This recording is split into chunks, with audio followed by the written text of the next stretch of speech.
just do a song called Ghost in My Bedroom. And I don't know what it's going to sound like because I've never even opened my eyes this early for like a very long time. So I don't know what my throat's going to do. But it's basically, it's nice because I don't get to play it a lot because I don't really play it in a gig setting. But it's kind of just exploring the relationship my mental health has with my parents. Really interesting. So yeah, this is called Ghost in My Bedroom.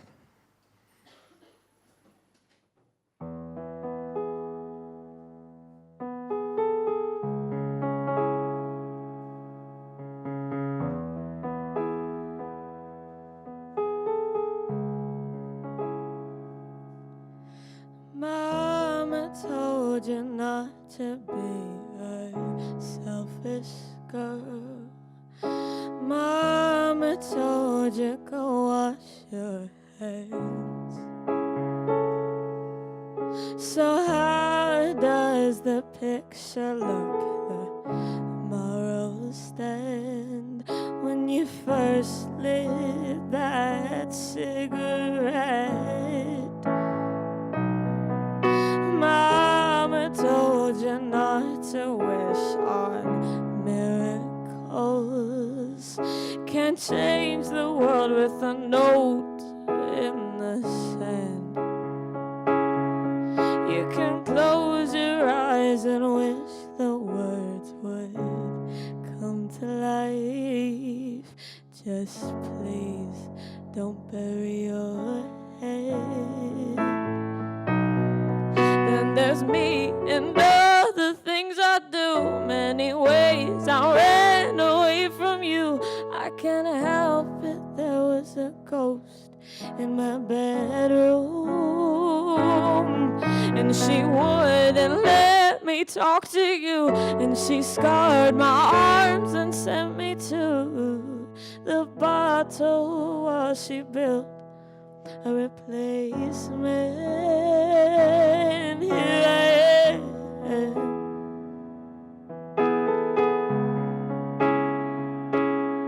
And so here I am in all of my glory, and the wicked thoughts and fears still intact.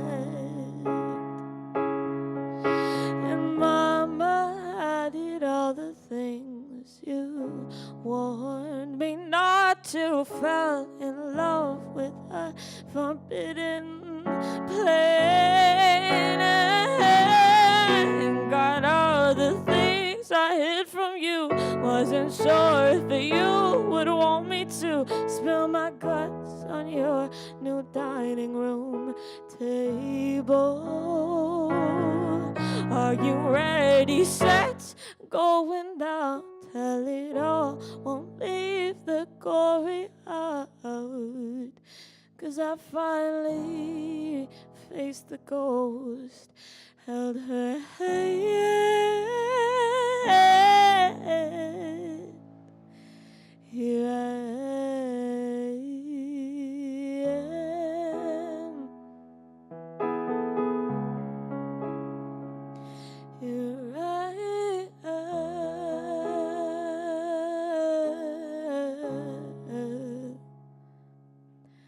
And Mama, I did all the things you warned me not to. Fell in love with the forbidden plan.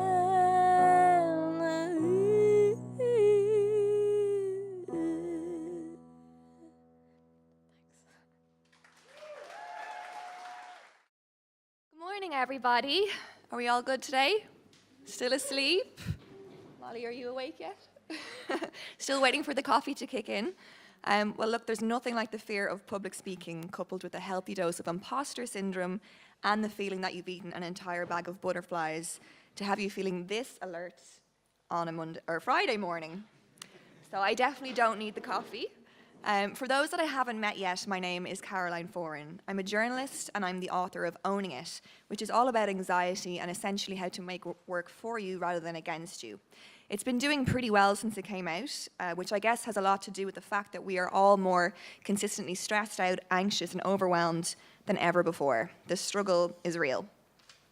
So when I was first asked to come here this morning and speak with you, I assumed they had the wrong email address because the theme, as you can see, is genius. So this was my reaction. Well, I'm not a genius, and if I could give a talk on how to be one, I wouldn't be here because I would obviously be a millionaire. So if you've come here today expecting that, I'm really sorry. You're going to be bitterly disappointed. So I scratched my head for a long time about how I would interpret this word genius. Didn't really come with anything for a while. I thought about Einstein and Mozart and Da Vinci and all those talented bastards, and frustrated, I decided, you know what, I don't really like the word. For me, it refers to the possession of something that for most of us is unattainable, a measure we might never reach, and in trying to reach it, the good stuff in my life passes by. For me, it makes us aware of what others are and what we are not, and what good comes from that. From what I've read, being a genius is a cultural convention, and as seems to be the case, you're only labelled as such if society says so. So it's about what other people think of you rather than how you value yourself, and I don't think that's any way to live. The term genius makes me feel pressure to have some brilliant idea or be the best I can be, and I think I'm doing just fine, and I think we're all doing just fine as we are.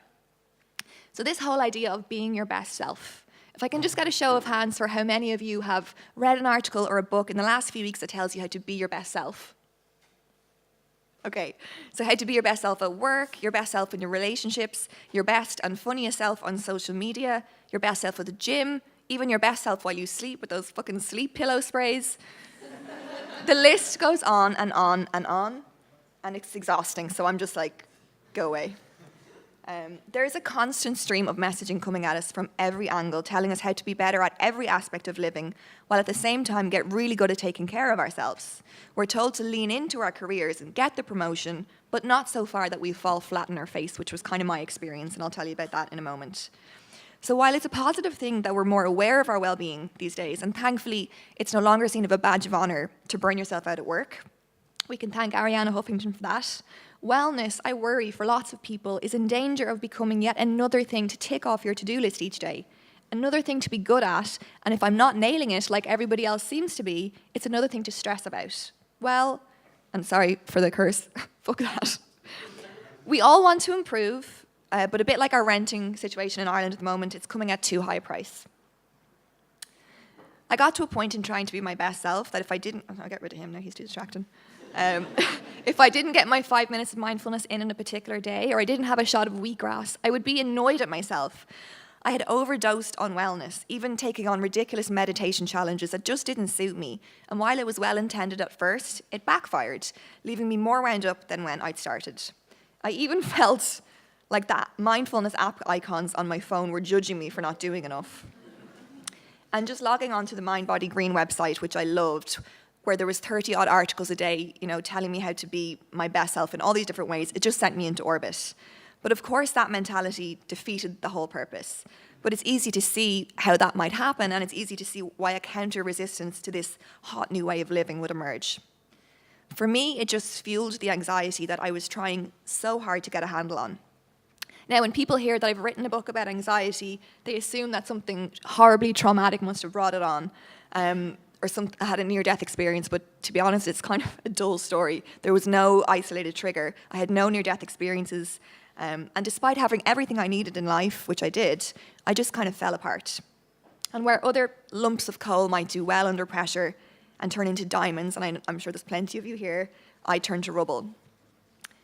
So my parents will tell you that I've always been a bit of a worrier. And if I was ever stressed, I'd feel it really physically. And at the time, before this all hit me, I was in a great job that I loved. But I had reached a bit of a plateau. There was nowhere really else for me to go in the company. And when I looked at others around me, I felt that I needed to keep pushing myself, otherwise I might get stale. And I was really hard on myself. So I leaned into a new job that just wasn't right for me, while at the same time moving house, which in itself is kind of stressful. And just as I realised deep down, way down here, that maybe I'd made a terrible mistake on the job front, the anxiety manifested itself first in my digestive system, so I was just crippled with pain. And then after a while of trying to just ignore that and pretend like, it would be okay, It was just roaring at me with violent panic attacks on a daily basis. I didn't understand it, and I was barely even able to label it as anxiety. I thought this has to be something else, like a new food intolerance, because I'm kind of allergic to everything. But understanding anxiety, what it is, why we feel it, and where it comes from is honestly half the battle. It's so much a part of getting to a point of owning it. And I go through this in so much greater detail in the book. But what made things worse when I was already feeling shitty enough was looking around at everybody else and seeing how seemingly good they were at coping with stress, especially those who had an awful lot more to be stressed about. I suppose I just felt like I didn't have a good enough reason, a right to feel the way I was feeling. And at the time when this happened to me, we weren't really at the point yet of discussing mental health. I mean, we're not quite there yet. We've got a long way to go, but we're certainly on the right track. And where today we might go into work and say, oh, I have a banging headache, I feel like shit, I might go home. It just didn't feel safe enough to say, do you know what, I'm not sure I can cope mentally today, I'm feeling very overwhelmed. And it still feels risky to say we don't feel okay mentally. And I get asked about this a lot, like where that stigma came from with physical health versus mental health. And for me, I think the stigma arose from the idea that a physical ailment, such as a stomach bug, is something that happens to you and is, beyond your control. Whereas we control our minds. So if we're struggling up here, we're out of control and we're crazy. And people used to think that you might catch craziness. So that's crazy. And the fact that the physical and the mental are inextricably linked is just taking a really long time to catch on. Instead, and this is such an Irish thing in particular, we just get on with things like this fella here, put the head down, get a grip, earn our stripes, which I was trying to do. And as older generations might tell you, sure, didn't your grandparents walk to school in their bare feet in the snow? And didn't we have nothing to worry about in the grand scheme of things? And they were right to an extent, but still I couldn't function and I wasn't a snowflake. So things were really horrible for a while. I couldn't work and I got really ill and I cried all day, every day, while I berated myself for not being strong enough to just snap out of it and get a grip like everybody else seemed to be doing. As for what eventually worked for me, and still works for me to this day because I still feel anxiety all the time, especially this morning, I'd have to keep real day, so I'll be brief. Honestly, it took about a year to start feeling even a little bit like myself again. I threw everything at my anxiety at first, trying desperately to get over it, as though it was something that had possessed me. And to be honest, if I could have done an exorcism, and I thought that might help, I would have done it. But trying to cure it so that I never had to feel it again was making things worse, and I think that's where so many of us go wrong. What helped hugely, and this sounds easier than it is, was accepting it. So just letting it happen and being okay with the fact that I feel anxious today, I might feel anxious tomorrow, I might feel anxious in future. It's not something to get over like a bad flu. It's not something foreign that has taken control of you. It's such a natural response, and it's just something to manage. I mean, don't get me wrong, it still felt really shit when I had panic attacks. But in time, it took a lot of the fear out of the fear, and then a lot of the anxiety dissipated. I was kind of, over time, creating the hormones and the biology of a calmer disposition, and it really did work. So I got better at recognizing it, and I informed myself on how our bodies work and how stress works, and all those different hormones involved. And I went about addressing it in a much more practical and realistic way with things like cognitive behavioural therapy, which I can't speak highly enough of, and acupuncture, which helped calm those very physical symptoms. Because I was waking up in the morning with aches and pains all over my body from the tension of just holding myself so tight. But most of all, just being really nice to myself. I stopped thinking of it as the worst thing ever or the enemy, and I changed my perspective on it. And eventually, this had a massively positive influence on my body's stress response. I stopped denying my mental health difficulties and I decided to just own it, which is where the title of the book comes from. My technique to this day is still to assess and address our anxiety. So to assess, we're looking at the bigger picture of why we're here, why we're feeling this way, because it's not always that obvious. You might wake up feeling really anxious and you can't put your finger on what it is. And usually if you take a kind of a helicopter approach and step back, you can put together the pieces and figure out what got you here. And it might be something it might seem insignificant, but it's just how your body reacts. And reminding ourselves of what's happening in our bodies, and then to address, which is where we're turning to those tools and techniques that we know will work for us. At around the same time that I started to really suffer with anxiety, I guess more and more of us, I didn't realize there was more people like me, but we were all starting to feel the effects of trying to overachieve. And so with the rise in anxiety came the rise in wellness, in this wellness industry. It quickly became a trend, and thanks in large part to social media, it became a bit of a bandwagon to either jump on or get left behind. And for me, where things got dodgy is that it offered us yet another metric of social comparison. So no longer was it about how much you make or how good you are in work or how good your relationships are or how deadly your holiday photographs are. It was also how good you are at managing all of those variables. Which was meant as the antidote became part of the problem. Social comparison there. Social comparison is a biggie, and it's something that we all do, and we've always done it, but social media has made us experts at it. We keep up with the Joneses as a way of making accurate evaluations about ourselves, and we stack ourselves up against others as a way to measure our own self-worth. And while this can be motivating in small doses, it just doesn't always work out that way, and it's a habit that we all have that's tinged with discouragement. You see, for me, there's a very fine line between spurred on by those around you and winding up in a perpetual cycle of self-doubt. An example, which I'm all too familiar with, maybe you will be too, would be waking up first thing in the morning, scrolling through Instagram and seeing that someone you follow has already been to a yoga class and arranged their porridge to look like a work of art in a bowl. Meanwhile, you or me came home drunk last night and forgot to take your makeup off.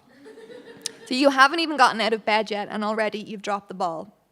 But what you're not seeing when you look at your peers on social media is a sleepless night they might have had that we don't know about due to other stresses that led to them being up at 5 a.m. to make their bloody sunrise yoga class. You're comparing your behind the scenes with someone else's highlights reel, and the information that you're using to measure your own success with, thanks to filters like the Valencia filter, is more inaccurate than ever. Look, there are so many things that cumulatively bring about anxiety in our everyday lives. For one, sugar and caffeine, sorry, coffee angel, is worth being wary of. But social comparison, made all the easier with social media, is a major culprit. If you're already feeling particularly vulnerable or anxious and you go on a social media binge, and I hope I'm not the only one who's been there, you might notice that your self-worth nosedives while your anxiety shoots right up. And in fact, social comparison theorists go so far as to say that our drive to compare ourselves to others is almost as powerful as our drive for thirst or hunger. So instead of trying to be like someone else who seems to be winning at life, we need to try to stop trying. Now, I don't want to be too negative on a Friday morning. So what can we do that's actually going to give us a true sense of wellness? What can we do that won't add more fuel to the fire that we're trying to put out? Well, before you go booking yourself in for another yoga class or cutting out gluten, give yourself a goddamn break, please. If you're having a shit week, that's okay. Roll with it. If you've lost count of your macros, I've never been able to count my macros, don't beat yourself up about it. If your plan A doesn't work out, there's 25 more letters in the alphabet before you run out of options. Allow yourself to lick the bowl when you're baking, or hit the snooze button, or squeeze in an extra episode on Netflix when you really should be organising your pantry or some shit. Decide what being well means to you, and don't let any trend or article tell you otherwise. It doesn't have to include matcha lattes, which were created for me for only Satan to drink. And there's Jim Carrey. They're horrible. I mean, even people are drinking them out of fucking avocados now. So for one person, it might well be yoga at 4 a.m. Well, for me, that would be just pure torture. For me, it's not feeling guilty about maybe having a glass of Prosecco on a Tuesday, God forbid, or buying new pajamas in Pennies when I already have 2 wardrobes full of them at home. It might be getting out in nature and going for a hike for one person, or it might be having the most indulgent duvet day for another. But whatever you do to mind yourself, here's a new idea. Keep it under your hat. This is perhaps the best advice I've ever been given for self-fulfillment, and it's from The Rules of Life by Richard Templer, which isn't as preachy as it sounds. So just take one thing that you do for you to keep your head above water, and keep it just for you. I myself am guilty of mirroring my every waking move on social media, and while there's nothing wrong with it, I'm trying to pare it back. It's become a knee-jerk reaction where if I do something such as bake a healthy banana bread, it hasn't really happened until I've posted about it on social media and got a hit of likes. And this whole idea of if it's not on social media, then it didn't happen is just crazy.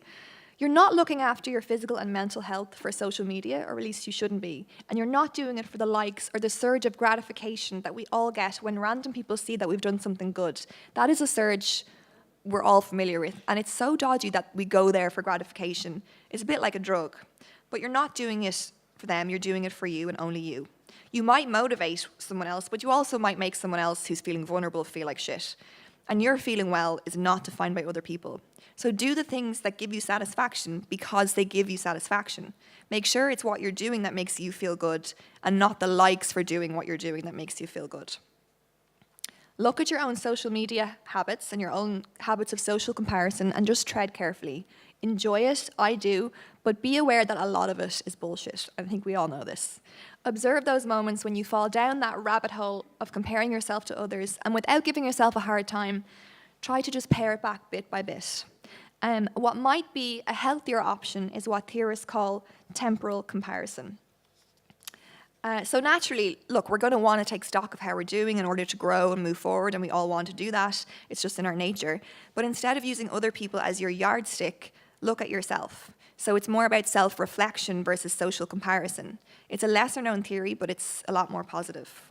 So instead of comparing yourself to your peers, compare yourself today to yourself in the past, be it last week, yesterday, last year.